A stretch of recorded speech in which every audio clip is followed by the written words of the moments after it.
Breaking news Warangal doctor ప్రీతి ఆత్మహత్య case మరొకసారి తెర మీదకి వచ్చింది. హైకోర్టు ఉత్తర్వులను అమలు చేయని కాకతీయ మెడికల్ కాలేజ్ ప్రిన్సిపల్ పై కోర్టు ధిక్కరణ పిటిషన్ దాఖలైంది. కోర్టు ఉత్తర్వులను మెడికల్ కాలేజ్ ప్రిన్సిపల్ అమలు చేయకపోవడంతో కంటెంప్ట్ పిటిషన్ దాఖలైంది. డాక్టర్ ప్రీతి కేసులో ఆరోపణలు ఎదుర్కొంటూ ఉన్న డాక్టర్ సైఫ్ అలీ ఖాన్ ను పరీక్షలకు అనుమతిస్తూ గతంలో హైకోర్టు ఆదేశాలు జారీ చేసింది. హైకోర్టు ఉత్తర్వులను ప్రిన్సిపల్ అమలు చేయకపోవడంతో మరోసారి ఈ అంశం కోర్టుకు చేరింది. కేసు వివరాలను పరిశీలించిన high court Kakatiya medical college principal కు నోటీసులు జారీ చేసింది. విచారణకు ఈ నెల 27కి వాయిదా వేసింది.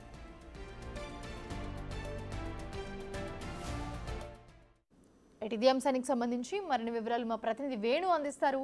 Venu, Mounisha, Kakatiya medical college PG విద్యార్థిని ప్రీతి సూసైడ్ ఘటనలో ప్రధాన నిందితుడిగా ఉన్నటువంటి సైఫ్ ఎగ్జామ్స్ రాసేటువంటి పర్మిషన్ ఘటన దాదాపు ఇప్పటి వరకు 4 సార్లు హైకోర్టు తలుపులను తట్టడం జరిగింది. అయితే 2023 ఫిబ్రవరి 22న ప్రీతి సూసైడ్ అటెంప్ట్ చేసుకున్న తర్వాత 24న ప్రధాన నిందితుడిగా సైఫ్ ను పోలీసు అదుపులోకి తీసుకుని విచారణ చేశారు. ఆ తర్వాత 1 ఇయర్ పాటు యాంటీ ర్యాగింగ్ కమిటీ సమావేశం చేసిన తర్వాత 1 ఇయర్ పాటు సస్పెండ్ చేస్తూ ఆదేశాలు ఇచ్చింది. అయితే ఈ ఆదేశాలను హైకోర్టులో సైఫ్ ఛాలెంజ్ చేశారు. దీంతో హైకోర్టు తనకు ఒకసారి ఛాన్స్ ఇవ్వాలి, న్యాచురల్ జస్టిస్ విరుద్ధంగా ఉందంటూ కూడా తీర్పునిస్తూ ఆ సస్పెన్షన్ కొట్టేసింది. ఆ తర్వాత రెండవసారి యాంటీ ర్యాగింగ్ కమిటీ సైఫ్ కు షోకాజ్ నోటీస్ ఇస్తూ తన యొక్క రిప్లై చెప్పాలంటూ నోటీసులు ఇచ్చిన తర్వాత రిప్లై ఇచ్చిన తర్వాత మరొకసారి యాంటీ ర్యాగింగ్ కమిటీ నిజాలు నిగ్గు తేల్చి సైఫ్ కారణంగానే ప్రీతి సూసైడ్ చేసుకుందంటూ మరొకసారి తన సస్పెన్షన్ ను మరోసారి సంవత్సరం పాటు పొడిగిస్తూ మరోసారి నోటీసులు కూడా జారీ చేసింది. అయితే రెండోసారి కూడా సైఫ్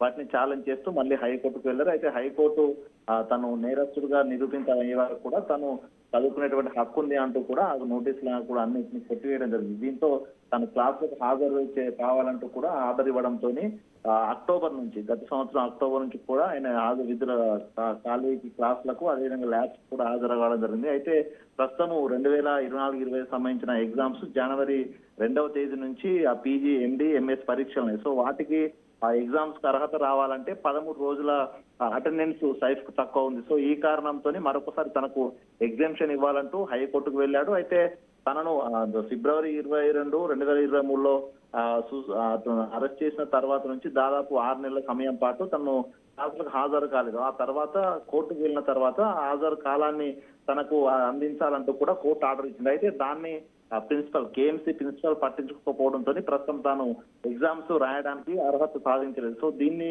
ఛాలెంజ్ చేస్తూ కోర్టుకు వెళ్ళిన తర్వాత కోర్టు కూడా పాజిటివ్ గా తనకు తీర్పునిచ్చింది. అయితే ప్రస్తుతం కేఎంసీకి ప్రిన్సిపల్ గా ఉన్నటువంటి వెంకటరామరెడ్డి ఆ ఆదేశాలను పట్టించుకోకపోవడంతో ప్రస్తుతం తాను పరీక్షలు రాయలేకపోతున్నాను, కంటెంప్ట్ దాకా కోర్టు కింద మరొకసారి హైకోర్టుకు సైఫ్ వెళ్ళడం జరిగింది. అయితే దీనిపై ఈ నెల 27వ తేదీన విచారణ జరగనుంది. సో దాంతో సైఫ్ పరీక్షలు రాయడానికి కోర్టు ఎగ్జామ్షన్ ఇస్తుందా 13 రోజులకు, లేకపోతే తాను 6 నెలల పాటు సస్పెండ్ అయినటువంటి కాలాన్ని తిరిగి తనకు హాజరును తనకు యాడ్ చేయాలని చెప్తున్నానని ప్రస్తుతం సస్పెన్స్ గా మారింది. ఏదేమైనా కూడా రాష్ట్ర వ్యాప్తంగా సంచలనం సృష్టించిన ప్రీతి సైఫ్ కేసు లోపల ప్రధానంగా హైకోర్టు తరచూ జోక్యం చేసుకోవడం, ఇక్కడ ఉన్నటువంటి కేఎంసీ యాజమాన్యము సైఫ్ ను పూర్తిగా పక్కన పెడుతూ ఆ సస్పెన్షన్ విధించడం కూడా పూర్తి ఇద్దరి మధ్య ఒక ట్విస్ట్ అయితే కొనసాగుతున్నాయి. దీనిపై రేపు వాదనలు జరిగిన తర్వాత హైకోర్టు తీర్పును అనుసరించి కేఎంసీ యాజమాన్యం ముందుకు వెళ్తుందా, దాని కంటెంప్ట్ ఆఫ్ కోర్టు కింద ప్రిన్సిపల్ కు ఏదైనా ఆదేశాలు ఇస్తున్నది కూడా చూడాల్సి అయితే ఉంది. మౌనిష.